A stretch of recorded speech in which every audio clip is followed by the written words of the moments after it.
Hello guys, I'm here with a new series. Hey guys, I released new episodes for my other series. I'm not sure if you guys still want me to continue those series. Now here is the Slytherin selection.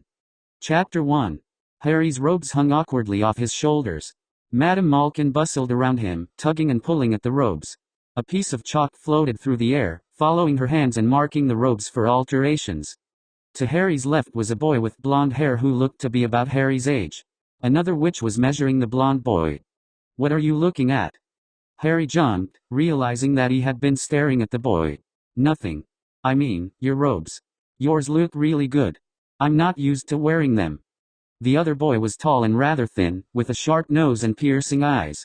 His clothes already fit him perfectly, but he was still being fitted for several sets of new robes. Most of the new robes had green trim. The blonde boy turned away and lifted his nose. Embarrassed, Harry looked down at the ground. Madame Malkin stepped away from Harry.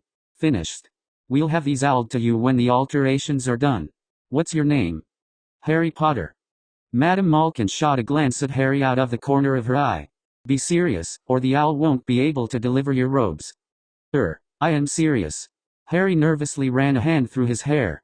Before he could smooth it back down, Madame Malkin leaned in and looked at his forehead. "Well," she said, "Harry Potter it is. Robes should be ready in about a week." Harry turned to leave the store. Before he could exit, the blonde boy spoke again. "You're really Harry Potter? That's cool. I'm Draco Malfoy." Draco stuck out a hand, and Harry shook it. "Getting your robes for Hogwarts?" "Yes," Harry said. "Are all your robes for school?" Draco shrugged his shoulders. "My father wanted me to have several. He's always going on about being well dressed." "Draco, if you are going to be better than everybody, you must also look better than everybody." Draco laughed. "Are you done shopping?" Harry shook his head. "It's taking me a long time. Everything is so strange. I just met a goblin at Gringotts." "A goblin? Come off it. Goblins are always at Gringotts. They own the place." "It's the first time I was ever there, though," Harry said. "I've never done any of this stuff. I mean, I only found out I was a wizard a few days ago." "You can't be serious." Harry hung his head, embarrassed. "My aunt and uncle never told me." Draco looked back at the mirror. "Don't worry. Plenty of first years at Hogwarts have never done wand work at home." Draco rolled his eyes. "All destined to be Hufflepuffs, of course." Draco laughed, and Harry laughed with him. Laughing with somebody felt nice, even though Harry didn't understand the joke. For Harry, recognizing that he wasn't the target was enough. "But you're Harry Potter," Draco said.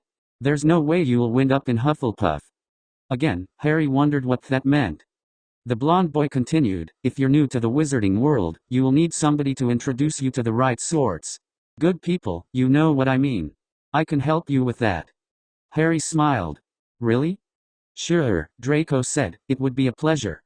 At that moment, the door of the store burst open. Hagrid bent down and stuck his shoulders through the doorway. "There ye are, Harry. We oughter get going. Plenty to buy, yet." Harry waved at Draco. "I'll see you at school, I guess." Draco waved back. "Look for me on the Hogwarts Express!" Exclamation point. Exclamation point. Exclamation point. Asterisk. Harry looked to his left. Platform 9, check. Harry looked to his right. Platform 10, check. Platform 9 3/4, no check. Not hardly. "There he is, Dad." "Harry. Over here." "Don't shout, Draco." Harry turned and saw Draco waving at him.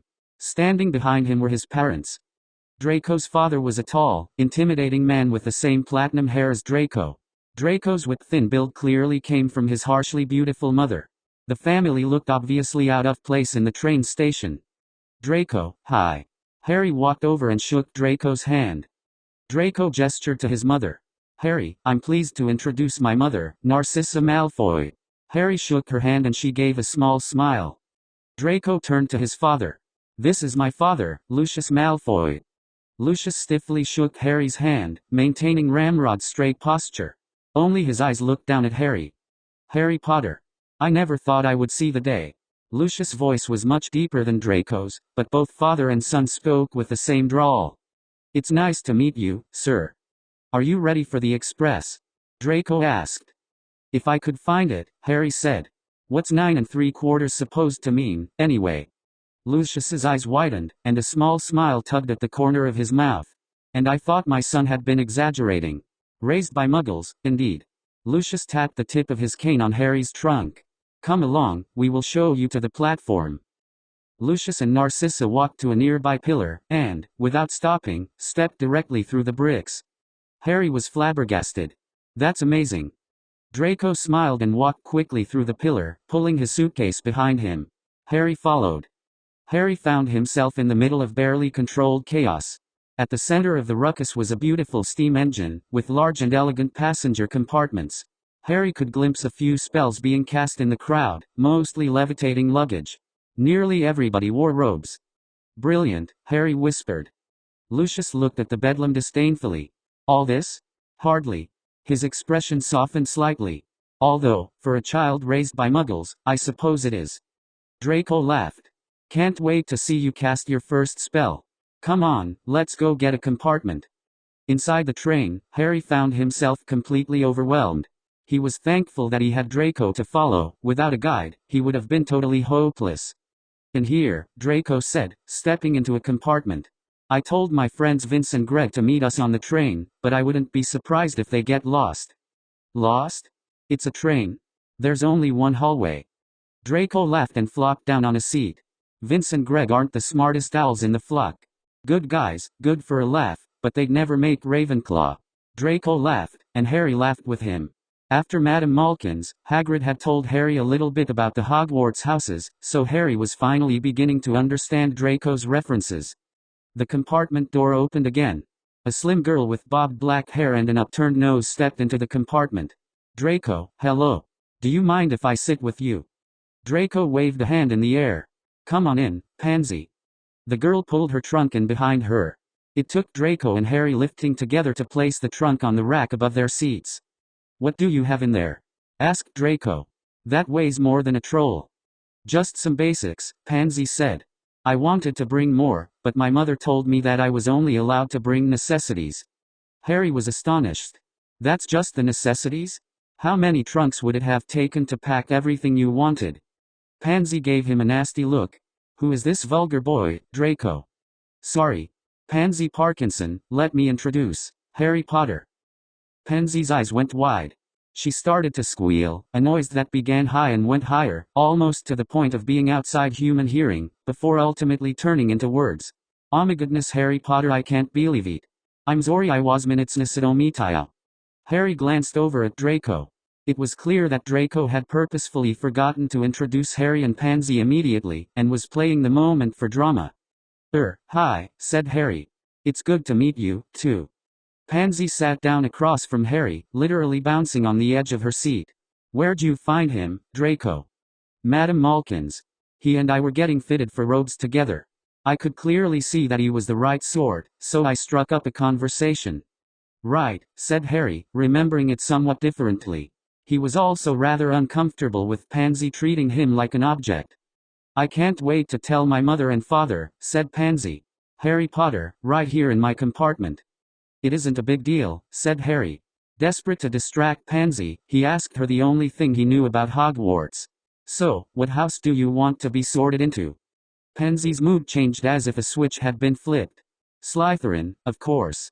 As if any other choice would be acceptable. Pansy turned to Draco. Was he raised by muggles? Actually, yes, said Draco. Pansy spun to Harry. No.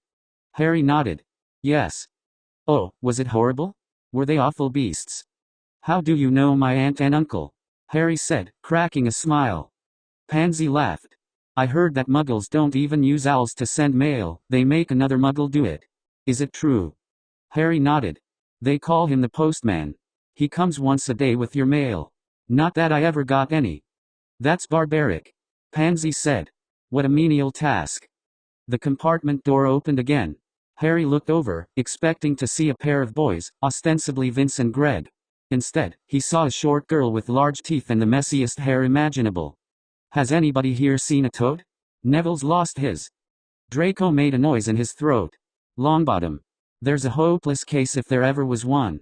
Pansy laughed. Harry was the only one to give a serious answer. No toads in here. Sorry. The girl flashed him a quick smile. Thanks, anyway. She closed the compartment door and was gone. Exclamation point. Exclamation point. Exclamation point. Asterisk. Potter, Harry. Harry stood and walked to the front of the Great Hall. Whispers traveled quickly and students turned to watch as he passed. The only faces he recognized were those of Draco and Pansy, already sorted into Slytherin. Vincent Crabbe and Gregory Goyle, who never did make it to the compartment, had also been sorted into Slytherin and were sitting at the same table. Harry sat down on the stool at the front of the hall. He fidgeted, obviously nervous.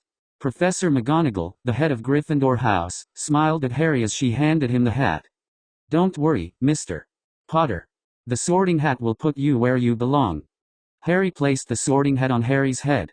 The floppy, oversized hat immediately fell down over Harry's eyes. A voice began speaking to Harry, the voice of the hat. Harry quickly realized. Difficult, very difficult. You're quite the interesting case, aren't you, Harry Potter? Where should I sort you? So much to consider." Harry thought of Draco, the only magical person he really knew. Draco was in Slytherin. The voice spoke again. "Slytherin, Slytherin could make you great." This intrigued Harry. He had never been great at anything. There's no doubt that Slytherin could make you great. But if it's friends you want, Hufflepuff is the place for you. Harry remembered Draco's contempt for Hufflepuff House in the robe shop. He hadn't understood at the time, and he still didn't completely understand, but he didn't want to lose his friend. Not Hufflepuff, Harry thought. I've never had lots of friends, I don't need lots of friends. Please, let me keep just one. Not Hufflepuff, then. It takes plenty of courage, though, for a Muggle-raised student to choose his own house, especially if that house is Slytherin. If you have the courage to make such a choice, perhaps I should simply sort you into Gryffindor. Harry had seen the Gryffindors and Slytherins booing each other during the sorting. He'd hate me if I were in Gryffindor, Harry thought. I'd do anything to be in Slytherin. I'd do anything. There was a long silence before the hat spoke again. That promise should not be made lightly, Harry Potter. A wizard who is willing to do anything to get what he wants, that wizard is very dangerous. It has been a long while since Hogwarts has seen such a wizard, and he was indeed sorted into Slytherin. Are you dangerous, Harry Potter? Harry paused, but only for a moment. Slytherin. Very well. If you are willing to do anything, then you are willing to owe me a favor. My wants are few, but they are great. In exchange for a favor, I will send you to Slytherin. Harry removed the hat from his head. As with all the other students, the sorting hat had shouted Harry's house for the entire hall to hear. Unlike the other students, however, Harry's sorting was greeted with almost complete silence. Distantly, Harry could hear two sets of hands clapping, and one small cheer, Draco and Pansy. Harry looked up at Professor McGonagall. She seemed to draw back slightly, but reached out and took the sorting hat from Harry's hands. As Harry began to walk toward his new housemates, the Slytherin table finally reacted, exploding in cheers and applause. The other three tables remained absolutely silent. The house tables had applauded for every new student they received, but it was obvious that Slytherin was cheering louder and harder for Harry. Being accepted was unfamiliar to Harry, but being wanted was even more foreign. He had certainly never been cheered for in his life. As Harry settled down in the seat next to Draco, he felt for the first time in his life like he belonged. After the sorting had finished, Zabini, Blaze, Slytherin. And a most peculiar introductory speech by Headmaster Dumbledore, Nitwit. Blubber. Augment. Tweak. Harry and his housemates were treated to a delicious opening feast. Harry had never been given access to so much food so freely. He found himself in an unofficial competition with Crabbe and Goyle to see who could eat the most food. As the meal wound down, Harry began scrutinizing the Great Hall and its occupants. At the teacher's table he was able to identify Headmaster Dumbledore, who seemed a bit batty, Professor McGonagall, who reacted so poorly to Harry's sorting, and Professor Quirrell, who Harry recognized from their meeting in Diagon Alley. Speaking to the turbaned Professor Quirrell was a hook-nosed man in black robes. Quirrell and the hook-nosed man looked up at Harry, and Harry felt a sharp pain shoot through his head. "SSST, Harry hissed in pain, raising a hand to his forehead. "What's wrong?" Draco asked. "Nothing," Harry said. "Headache." "Who's that sitting next to Professor Quirrell?" "That's Professor Snape, our head of house. He's the potions master here at Hogwarts." Harry looked back to the teacher's table. Quirrell had turned and begun speaking to Dumbledore, but Snape was still looking at Harry, regarding him with a cool and calculating gaze. After dinner, Harry and the other first-year Slytherins were taken back to their common room by the Slytherin prefects. The Slytherin common room was located in the dungeons, and was lit by a cool green-blue light. "It's under the lake, partly," Draco told him. Harry and the other first years stood in a crowd in the common room. Severus Snape loomed in front of them. He spoke with a peculiar cadence, clipping the ends of some words while extending others. His pronunciation was impeccable. "Welcome to Slytherin, your home for the next 7 years. In Slytherin, we value cunning, subtlety, and ambition. Together, these qualities will lead you to greatness and power." Snape paused. "Tell me, in one word, each of you. What is power? What is greatness?" Snape made eye contact with Vincent Crabbe. "What is power?" "Fear," said Crabbe. Snape looked at Gregory Goyle next. "Muscles," said Goyle. Snape continued looking at each student in turn, and each student gave an answer. Harry began thinking furiously. What was power? "Money," said a tall, black boy, Zabini. "Blood," said Draco. "Numbers," said a large, plain-looking girl. Harry had certainly been beaten up by Dudley and his friends enough to know that numbers and muscles and fear were powerful, but Harry had the nagging sensation that there was something else, some better answer. "Knowledge," said a dark-haired girl with pale skin and ice-blue eyes. "Respect." A boy with wide shoulders. "Influence." A small, blonde girl. Her voice was focused and intense. "Fame." That was Pansy. After speaking, she glanced at Harry, then quickly looked away. Snape had left Harry for last. "Mr. Potter. What is power? Do you agree with Ms. Parkinson? Is it fame?" As Snape finished speaking, his lip curled slightly, then settled into an expressionless mask. Harry still wasn't sure of the right answer. He wasn't sure if there was a right answer. But, at the very least, he knew that there was a power greater than muscles or fear or numbers. Dudley had all those things, but Harry had still chased him out of the zoo, and Hagrid had made Dudley look like a fool with a pig's tail. "Magic," said Harry. "Magic is power." Snape considered Harry for a moment with the same cool gaze he had used in the Great Hall. Harry felt sweat break out on his forehead. Professor Snape was intimidating, and Harry didn't want to start out on Snape's bad side. Finally, Snape nodded. "Power comes in many forms. One of the most basic forms of power is drawn from numbers, as Ms. Bulstrode noted. 1 drop of water is a pittance. 1,000,000 drops is a thunderstorm." Snape held his arms open at his sides. "Even greater than the power of numbers is the power of unity. 1,000,000 drops of water is a thunderstorm, but acting in unison those drops of water become a river in which your enemies are swept aside. In Slytherin House, the first rule is unity. Slytherin supremacy is paramount. The other houses of Hogwarts are envious of Slytherin. They unite against us. We have no choice but to form an impenetrable facade against them. Within Slytherin House, you may compete among yourselves for power and prestige. It is expected, and encouraged. But no matter how viciously you fight among yourselves, your internal struggles will not to bring harm Slytherin as a whole. A victory for Slytherin is a victory for us all. Support Slytherin at all times, and Slytherin will support you." Harry was relieved that Snape found his answer acceptable. His head of house was intimidating, and Harry did not want to be on Snape's bad side. Chapter 2. Most students enjoyed class with their head of house, but Harry wasn't sure about potions with Professor Snape. The subject, much like the man who taught it, was intimidating. Harry had struggled since the first day in class, and was glad to have Draco as his partner. Harry quickly grew used to Draco's muttered corrections, which often saved Harry from disaster. Not that anything could have been truly disastrous. Only the worst of efforts of a Slytherin could earn Snape's ire, while the smallest of mistakes by Gryffindor would draw a sharp comment. The Gryffindors wilted under the pressure. Neville Longbottom and his partner, a redhead named Ron Weasley, were constantly having potions vanished before the end of the class period. It was obvious that Snape had a hierarchy of favorite houses. Slytherin, clearly, was treated most leniently, while Gryffindor was treated most severely. Snape's lack of patience with Hufflepuffs was legendary in the school, but Snape didn't set them up for failure in the same way that he did the Gryffindors. Ravenclaw's treatment was slightly better than neutral. The studious Ravenclaws earned Snape's favor by performing well in class. Harry was perplexed by the way Snape treated him as an individual. When Snape spoke to Pansy or Draco, for example, they received praise for good work. Crabbe and Goyle received subtle hints from Snape when they were struggling, which was frequently for Crabbe, and very frequently for Goyle. With Harry, however, Snape was carefully neutral. Harry had vast amounts of experience with favoritism from his childhood with the Dursleys. Harry's Aunt Petunia and Uncle Vernon often forced Harry to do a disproportionate amount of chores, deprived Harry of toys and television, and regularly blamed Harry for accidents caused by Dudley.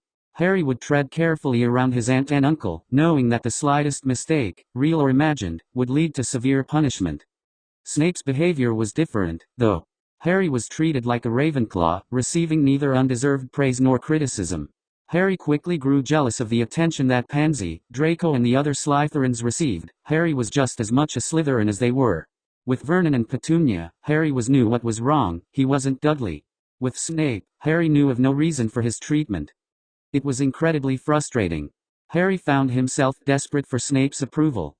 As the term moved forward, Harry discovered that, as poorly as Longbottom performed in potions, he was even more inept at flying.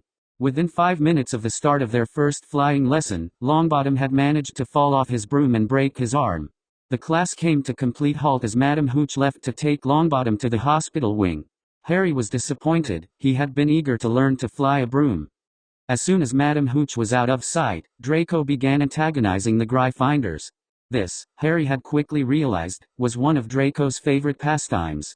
The animosity between Gryffindor and Slytherin had been obvious since Harry's first day at school, when each house's table had booed and hissed at the first year sorted into the other house.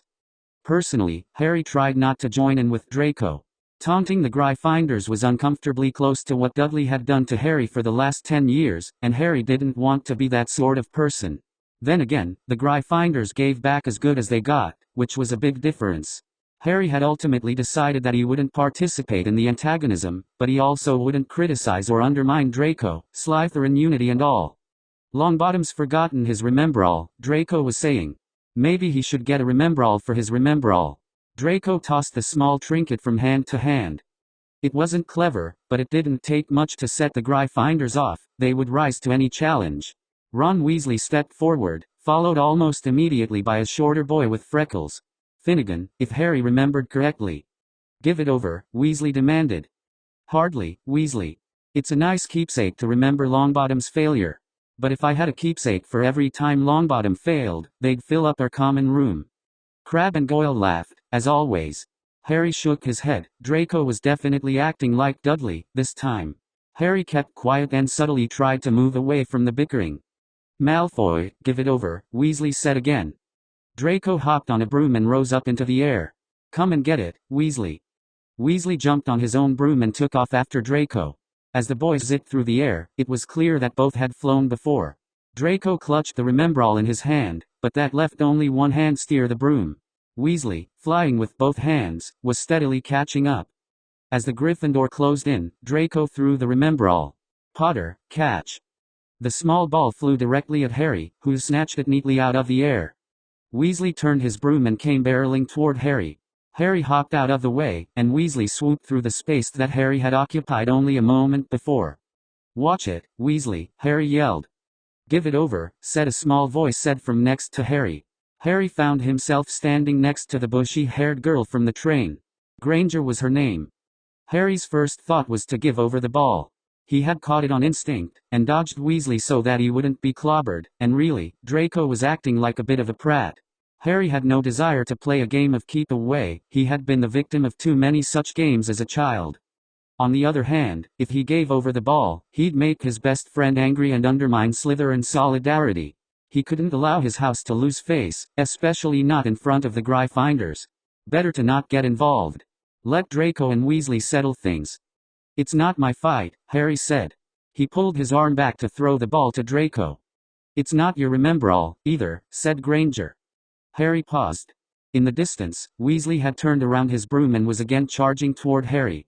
I don't want to deal with this, said Harry. Harry shook his head and threw the ball back to Draco. Harry drifted away from Granger and back to the rest of the Slytherins. Weasley turned to chase Draco again. Realizing that he couldn't outmaneuver the Gryffindor with only one hand, Draco pulled his arm back, aiming to break the Remembrall against the ground. Draco's arm stayed raised, as if he were frozen in place. Which, in fact, he was. A dozen feet away, Weasley was similarly frozen. Below them both stood Professor McGonagall, wand out and arms in the air. This disgusting display will cease at once. 10 points each from Gryffindor and Slytherin. Come out of the sky immediately. After both boys were on the ground, Draco sidled up to Weasley. This isn't over, he whispered. A duel, you and me. Third floor corridor, tonight at midnight. Bring a second with you, because I'm bringing Potter. As soon as class was over, Harry pulled Draco aside. What is a wizard duel? Why am I your second? Do you realize how little magic I actually know? Why did you bring me into this? Relax, Harry. Draco smiled easily. You won't have to do a thing. A wizard's duel is a formalized spell exchange. The victor is determined when a specific condition is met. Usually, it's whoever is left standing. Sometimes it's a fight to disarm only. Like, knocking a wand away. Or cutting an arm off. The term is used rather loosely. Draco waved a hand in the air. Anyway, a second is named in case I can't continue the fight. Then you step in for me. Again, do you realize how little magic I actually know? Harry could feel the blood draining from his face. I'm pretty sure that Wingardium Leviosa isn't going to strike fear into the hearts of Gryffindors. Again, relax. I'm not planning on going. I figured I'd rat out Weasley and Finnegan to Filch. They'll wind up with detention, and there won't be any risk to your delicate self. The plan seemed nasty to Harry, and a little underhanded, but they were Slytherin, after all. If Harry and Draco showed up for the duel, the point would be to hurt and embarrass the Gryffindors. Draco's plan accomplished the same goals with almost no risk. It didn't make sense, Harry realized, to engage in a fight you might lose. It was much more logical to step back, minimize your risk and ensure victory. Fine, Harry said. But next time you want me to be your second in a wizard duel, please ask. Sure, said Draco. Harry, if I'm ever in a wizard duel, can I name you to be my second? I didn't mean now. Draco smiled expectantly. Okay, said Harry. I'll be your second in all future wizard duels. Draco clapped Harry on the back. That's the spirit! Exclamation point! Exclamation point! Exclamation point! Exclamation point! Exclamation point! Exclamation point! Exclamation point! Exclamation point! Exclamation point! Harry walked next to Draco on the way to the Halloween feast. As they left the Slytherin common room, a cluster of Gryffindor first years passed by, Weasley, Granger and Longbottom, who had again managed to lose his toad. Weasley glared at Draco as he passed. Draco and Harry had reported the Gryffindors to Filch after dinner, but Harry hadn't heard about any detentions being issued. The Gryffindors would never have chickened out of a duel, which meant that, despite Draco's efforts, the Gryffindors had managed to escape Filch. Harry and Draco fell into step behind the Gryffindors. Granger was going on about the history of the Hogwarts Halloween feast, and the complicated enchantments used to decorate the Great Hall. Neither Longbottom nor Weasley seemed particularly interested, but Granger didn't notice. How is Granger so smart? Harry asked Draco. We were both raised by Muggles, but somehow she knows everything about magic. Draco rolled his eyes. His reply was loud, clearly meant for Granger to hear.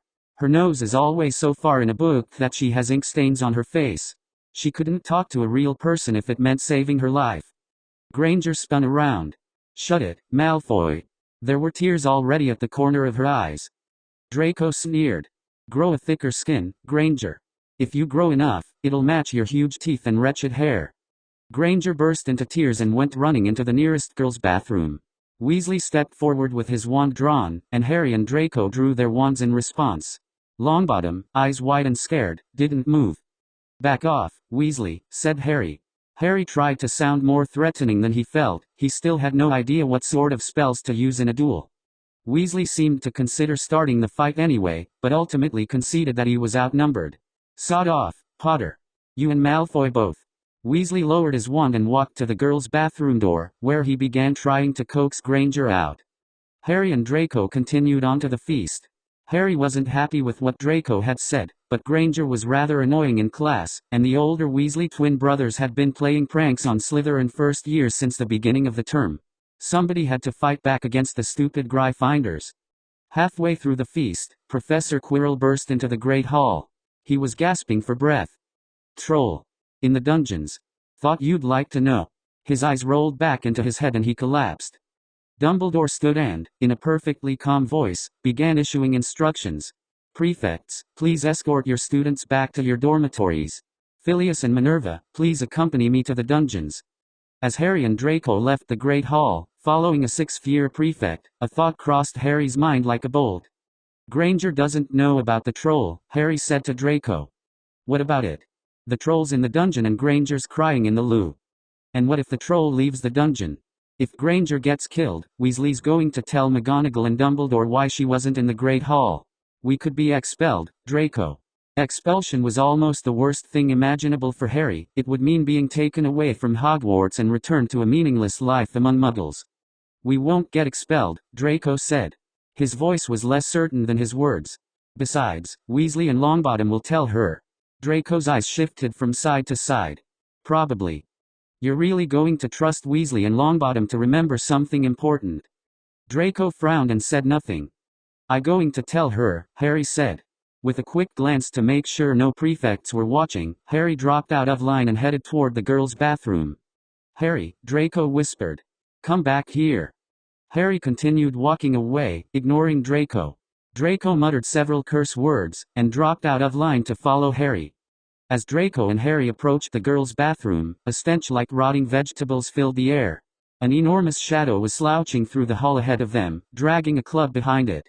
As the shadow lumbered closer, Harry saw that the club was simply a small tree trunk stripped of its branches. Harry and Draco ducked behind a suit of armor to hide. Troll. Harry whispered. Draco nodded. If we're lucky, it will turn down another hallway. Harry and Draco were not lucky. The troll sniffed the air, making an enormous chuffing sound. Horrified, the boys watched as the troll turned and entered the girls' bathroom. She's probably gone, right? Said Draco. There's no way she's still in there. A shrill scream from the bathroom answered Draco's question. Harry bolted forward. Draco, again cursing, followed. Bursting into the bathroom, they found Granger cowering in the corner. The troll had raised the club above its head, and was preparing to crush the Granger. Harry's only thought was to distract the troll. He shot red sparks out of his wand and began shouting. Hey! You there! Stop that! The troll paused, then slowly turned. Its club was still raised above its head. What now? Draco asked. I don't know, Harry said. I thought you had a plan, said Draco. I did. It ended at stop Granger from being crushed. The troll took a lumbering step toward the Slytherins. New plan, said Draco, raising his wand. Locomotor mortis. The troll's legs froze, and Draco flashed a quick smile. Then troll shook itself, and again began walking toward the boys. Draco's smile vanished. Locomotor mortis. Locomotor mortis. Draco yelled the spell again and again. The troll froze each time, but quickly resumed its movement. As the troll moved closer, it began to swing its club left and right, crushing sinks and toilets. With the length of the club, the troll would reach the boys very quickly. Wingardium Leviosa. Harry gave his wand a swish and flick, and a sink rose into the air. Harry levitated the sink over the troll's head, then ended the spell. The sink dropped from the air and bounced off the troll's head with a hollow bonk. The troll stopped moving and raised its free hand into the air. It waved its hand around as if shooing away a fly. Wingardium Leviosa. This time Harry lifted a pile of rubble, again dropping the items on the troll's head. The troll looked upward at the new annoyance, waving its hand more and more frantically, squinting to see through the plaster dust. Draco fired a cutting curse at the troll. Defindo. The curse bounced off the troll's hide and impacted on the wall, leaving a light scratch. The troll turned its eyes forward and again, as if seeing the boys for the first time. The troll took another step forward. Nice one, Harry said. Harry tried dropping more rubble on the troll, but it was no longer distracted by the small impacts. The troll took a final step, and the boys were within range of the club. The troll swung the club at the boys' heads, and Harry and Draco ducked to avoid it. The club crashed against the wall, sending debris flying. Harry, standing in the center of the bathroom, escaped without harm. Draco was nearer the wall, though, and was struck in the head by a large piece of tile. The blond boy fell to the floor, unconscious. The troll turned to Harry, who was still on the ground. Harry began crawling backward, away from the troll, but he couldn't move fast enough. The troll raised its club. Wingardium Leviosa. The troll was stuck in the head by a flying toilet. Harry looked to the entrance of the bathroom and saw Ron Weasley, wand extended. Significantly more solid, the toilet did what rubble could not. The troll stumbled, dazed, and shifted its attention away from Harry. It slowly began to turn toward Weasley. Harry stood dashed behind the troll, nearer to Granger. Harry began to levitate bathroom fixtures as well, smashing the troll's head with toilets and sinks. The troll became confused as it was attacked from both sides. It began to spin in slow circles, unable to focus. Finally, the troll dropped its club and covered its head, desperate to stop the relentless assault. The club was nearer to Weasley than it was to Harry. "Weasley, use the club," Harry shouted. "It's too heavy," said Weasley. "No, you idiot. With the charm?" Weasley's eyes widened in understanding. He cast the levitating charm again, lifting the giant club into the air and raising it above the troll's head. Harry quickly cast a tickling charm on the troll's armpit. "Rictus Sempra." The troll chuckled deeply and instinctively clamped its arms down, trying to stop the tickling. As soon as the troll's head was exposed, Weasley released the charm and dropped the club. An enormous, hollow clunk echoed from the troll's skull. The troll's eyes rolled upward and it crashed to the ground, unconscious. Weasley sank to the floor and Harry put a hand against the wall to steady himself. After a moment, Harry staggered toward Granger, who was still curled in the corner, crying. "Are you okay?" Harry asked. Granger looked up, and then leapt at Harry. Before he could do anything, Harry found wrapped in a hug with a Gryffindor girl crying into his robes. Harry awkwardly held his arms out to his sides. He didn't know what to do. It was the first time he had been hugged by a crying girl who had almost been crushed by a troll. It was the first time he had been hugged by a crying girl. Or any girl. Or hugged at all. After a moment, Harry moved a hand around and patted the back of her hair. A moment later, Dumbledore, Flitwick and McGonagall dashed into the room. The three teachers pulled up short when they saw the unconscious mountain troll, surrounded by first-year students in an obliterated restroom. Flitwick immediately began tending to Draco. "What happened here?"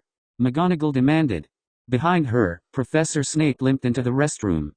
Harry and Weasley looked at each other. Before they could say anything, a teary-eyed Granger began to speak. "It was my fault, professors. When I heard there was a troll, I wanted to see it, so I came down to look. I thought maybe I could fight it. Harry and Draco saw me leave and told me it was a bad idea, but I didn't listen. They kept trying to get me to go to my common room, but before we knew it, the troll had us trapped in here. I came after Hermione when I noticed that she wasn't in the common room," said Ron. "I followed the yelling and smashing. Potter was dropping things on the troll's head, and I just joined in." Professor Snape sneered. "Two Gryffindors who believe they can complete an impossible task, and two Slytherins who know better, but manage to complete the task anyway." Snape glanced at McGonagall. Perhaps the oldest story ever told. McGonagall's eyes narrowed, but she did not respond to Snape's words. 50 points from Gryffindor, Ms. Granger, for your poor judgment. Mr. Weasley, take 10 points for your courage in defending a fellow classmate. 10 points each to Mr. Potter and Mr. Malfoy for cleverness in defeating the troll, as well as for exercising slightly better judgment. "I am glad that nobody was hurt this evening," said Professor Dumbledore, speaking for the first time. "With all points assigned, perhaps our heads of house can escort their students back to their dormitories." Flitwick shook his head. "Mr. Malfoy is still unconscious. He would recover faster in the hospital wing." With a wave of his wand, Flitwick raised Draco from the floor. "Thank you, Phileas," said Dumbledore. "Ms. Granger, do you wish to spend the evening in the hospital wing, as well? You have suffered quite a scare." Hermione shook her head. "No, Professor. I'll be fine." Dumbledore smiled kindly. The vaunted Gryffindor courage. "Very well, then." Flitwick directed Draco's hovering body out of the bathroom and into the hallway. As McGonagall ushered Weasley and Granger toward the Gryffindor dormitories, Snape limped over to Dumbledore and pulled him aside for a hushed conversation. Harry wasn't the only one to notice Snape's limp. Weasley noticed as well, and stared rather conspicuously at Snape's leg as he passed. Harry moved to get a better look. Blood was soaking through a fresh tear in Snape's robes. Harry overheard Snape whispering the words "third floor" to Dumbledore. "Thank you, Severus," said Dumbledore. "I will make certain of it." Dumbledore nodded to Harry, then left the room. "Follow me, Potter," said Snape. His voice was more clipped than usual, although Harry would not have thought it possible. Snape led Harry through the halls at a swift pace, finally stopping outside the Slytherin common room. Students had not yet been released, so the hall was completely empty. "Listen closely, Potter," Slytherin is an avenue to glory, that is true, but it is not the fleeting glory of a hero. Your actions tonight were reckless, and you were nearly killed because of it. But Granger. Do you think me a fool, Potter? Snape's voice had become quiet and severe. Make no mistake, I can tell when I am being lied to by a first-year student. I'm sorry, sir. Harry looked down at the ground. I don't think you are a fool. Do not forget it.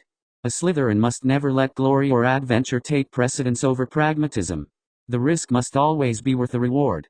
Slytherin is not a house for irresponsible braggarts with delusions of grandeur. If you prove to be such a person, I will not be surprised, but I will be sorely disappointed. Harry looked his head of house in the eye. I am a Slytherin, sir. I won't disappoint you. I won't. Snape sneered. We will see, Potter. Detention with me, in the potions laboratory, 1 week from today. Chapter 3. When Harry arrived for his detention, he found Snape sitting in his office. Snape's office had 2 doors, one of which led directly into the potions lab, the other leading into the hallway. Snape was marking essays, and spoke to Harry without looking up. Clean those cauldrons, Potter. Notify me when you are done. Yes, sir. Harry shrugged off his robes and began to roll up his sleeves. Were you planning on asking permission to use magic, Potter? No, sir. I don't know any cleaning spells. Snape made a noise in the back of his throat. They would not be effective if you did. My NEWT class has been brewing Ricochet Rub, which would reflect any cleaning spells. Snape pointed across the room. You will find a stiff brush and solvents in the cabinet. Harry worked hard to scrub the cauldrons completely clean. At Privet Drive, Harry would do the bare minimum to complete his chores. He knew he was going to be yelled at, no matter how well he did. After Halloween, though, Harry was desperate to prove to Professor Snape that he was a good student and a hard worker. Harry's arms quickly began to ache from vigorous scrubbing, but he refused to complain. As Harry scrubbed the cauldrons, Snape would periodically shout questions at him from the office. Potter, how many uses are there for dragon's blood? 7. What are they? I don't know, sir. You know at least one, Potter. It keeps dragons alive. Thank you, Potter, for advising me of the incredibly obvious. Several minutes later, Snape spoke again. Potter, where would I find a bezoar? I don't know, sir. Inside the belly of a goat. What are its uses? I don't know, sir. It will cure most poisons, said Snape. You seem to be struggling without Mr. Malfoy whispering you answers. Or did you think I hadn't noticed? Harry gritted his teeth and continued silently scrubbing. How was he supposed to know what a bezoar was? They hadn't covered that in class. 3 cauldrons later, true or false, Potter? Gillyweed may be ingested directly and does not require a potion. False. Are you asking me or telling me, Potter? Telling. Incorrect. Harry could hear the scratch of Snape's quill against parchment as he marked an answer wrong. It appears, Potter, that you should have been sorted into Hufflepuff, as you are making the same mistakes. Harry was finding it difficult to concentrate on cleaning the cauldrons. Harry suspected that Snape was marking essays from 2nd or 3rd year Hufflepuffs. How did he expect Harry to know these things? Snape was quiet for a long time. Harry had only 4 cauldrons left to clean when Snape spoke again. I am stepping out, Snape said. Continue with your cleaning. Harry heard the outside door of Snape's office open and close. When Snape returned several minutes later, he was carrying an enormous tray of food, potatoes and rice and squash and what appeared to be an entire roast hen. Harry realized that dinner had begun already in the Great Hall. Harry's stomach rumbled as he hurriedly scrubbed the last cauldron, eager to attend the evening meal. The delicious scent of Snape's food wafted from the office into the potions laboratory. Harry finished scrubbing and quickly tossed the brush and solvent into the cabinet. The cauldrons are all scrubbed, sir. Good, said Snape. The cauldron polish is in the cabinet. Ensure that the cauldrons are shined, as well. Harry's mouth dropped open. Dinner was almost over. Is there something you wish to say, Potter? Snape slowly raised a forkful of roasted hen to his mouth. He chewed slowly and deliberately, staring at Harry the entire time. Harry clenched his fists in anger. Yes, he said through tightly clamped teeth. Where are the polishing rags? Snape swallowed. You will find them in the same cabinet. Harry spun on his heel and stormed away to find the polish. Over an hour later, long after the Great Hall had closed for dinner, Harry again presented himself to Snape. He was now covered in black smudges from the cauldron polish, and his hair was matted with sweat. The cauldrons are polished, sir. Good. Have a seat, Potter. Snape indicated a chair in front of his desk, and Harry sat. I wish to have a frank discussion with you, said Snape. Whatever you say in the next 10 minutes will not cause you to lose points, receive detention, or be disciplined in any way. Do you understand? Harry nodded. What has occurred tonight? Detention, sir. Don't be fatuous, Potter. Think. Harry took a deep breath. You've been asking me questions that I don't know the answers to. Toward what end? Said Snape. I don't know, said Harry. To embarrass me. If I wanted to embarrass you, Potter, I'd ask you those questions in front of the entire class. Snape shook his head. Perhaps you should have been in Hufflepuff. Harry snapped. You know what? You've been provoking me. All night. You're nice to Draco and Pansy and Crabbe and Goyle and everybody in Slytherin but me. Snape's face was calm. You are correct, I have been provoking you. You're admitting it. Harry was incredulous. His surprise almost overrode his anger. Almost. Of course, Potter. Or are you content to believe that I am simply being petty and spiteful? Harry opened his mouth to give a nasty response, but forced himself to hold back. A distant part of his curiosity had been aroused. There had to be something more than maliciousness behind Snape's actions. Snape was no fool, and he had made that abundantly clear on Halloween. Harry's eyes went wide. You've been testing me. The corners of Snape's mouth twitched. Go on. You wanted to see if I had learned my lesson from Halloween. You were trying to make me do something stupid, like yell at you or walk out of detention. Snape nodded. Tonight was all about pragmatism, Potter. You could have given in to your emotions, and you might have felt better in the short term. Trust me when I say that the long-term consequences would have been severe. Snape's lip curled upward, a ghost of the sneer he generally reserved for Gryffindors.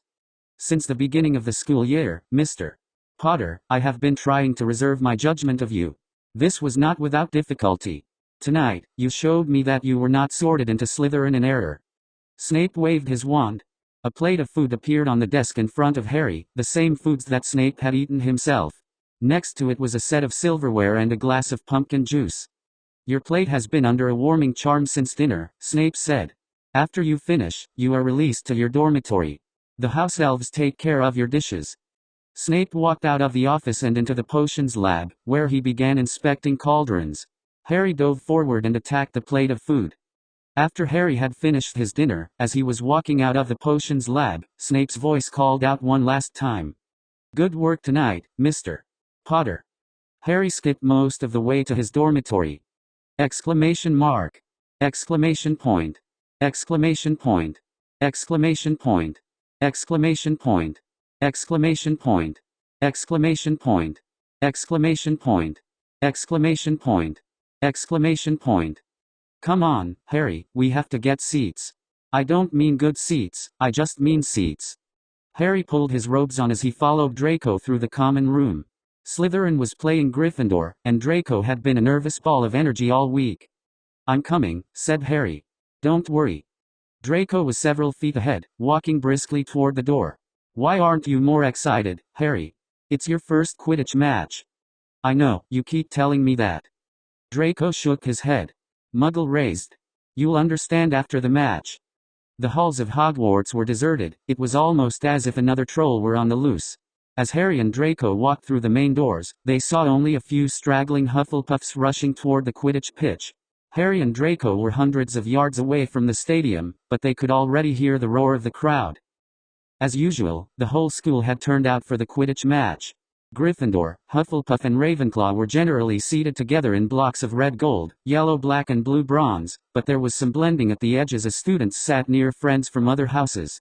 Slytherin, by contrast, was a solid mass of silver and green, with no bleeding whatsoever. Draco and Harry pushed their way into the crowd. The first years were midway up the grandstand. They were the worst seats in the stadium, according to Draco, neither closest to the pitch nor highest in the air. Harry and Draco eventually settled into a space next to Tracy Davis and Theodore Nott, two other first years. Pansy was a few rows ahead, using Crabbe and Goyle to create some breathing room on either side of her. As the Slytherin team took the pitch, Draco launched into a tactical evaluation of the teams. Flint is our captain. He's a chaser, and a good one. Wood is captain of Gryffindor. He's the best keeper in the school, and he's only a 5th year. Our team is stronger than Gryffindor, so we should be able to push them around the pitch. Gryffindor Seeker is new this year, a converted chaser, so she shouldn't be too threatening. Harry nodded, pretending that the whole thing made sense. The Quidditch business seemed a bit silly. Then Madame Hooch blew her whistle, the teams took to the air, and Harry was in love. The game was spectacular. Players were flying everywhere, bludgers were being clobbered all over the pitch, Flint was firing cannon shots at Wood, and Wood was making miraculous saves. It was a dream. Why didn't you tell me that this was amazing? Harry asked. Draco laughed. I did tell you. Apparently you wanted to see for yourself. As the game progressed, it was clear that a Slytherin victory was inevitable. The Slytherin chasers were dominant, the beaters were roughly equal, and the Gryffindor Seeker didn't stand a chance. Harry and Draco joined their older classmates in raucous cheers, some planned, others spontaneous. Tracy Davis, the smallest girl in their year, was cheering louder than anyone else in the Slytherin section. The rest of the school would boo whenever Slytherin scored a goal, Hufflepuffs and Ravenclaws as well as Gryffindors. Their catcalls simply drove the Slytherin section to cheer louder and more frequently. It was amazing. For the first time in his life, Harry felt like he was a part of something greater than himself. He was a Slytherin, and a victory for one Slytherin, or 7, was a victory for all. The final score was Slytherin 290, Gryffindor 70, the Lions had been utterly demolished. As they walked back to their dormitory, Harry couldn't stop talking about Quidditch. Did you see how fast they were going on their brooms? Yes, said Draco.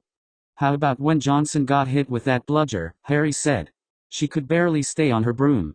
Yes, said Draco. And did you see the way our Seeker caught the snitch, one-handed? Yes, said Draco, I, too, was at the match. Harry glanced over at Draco. Come on, Draco, that was the greatest.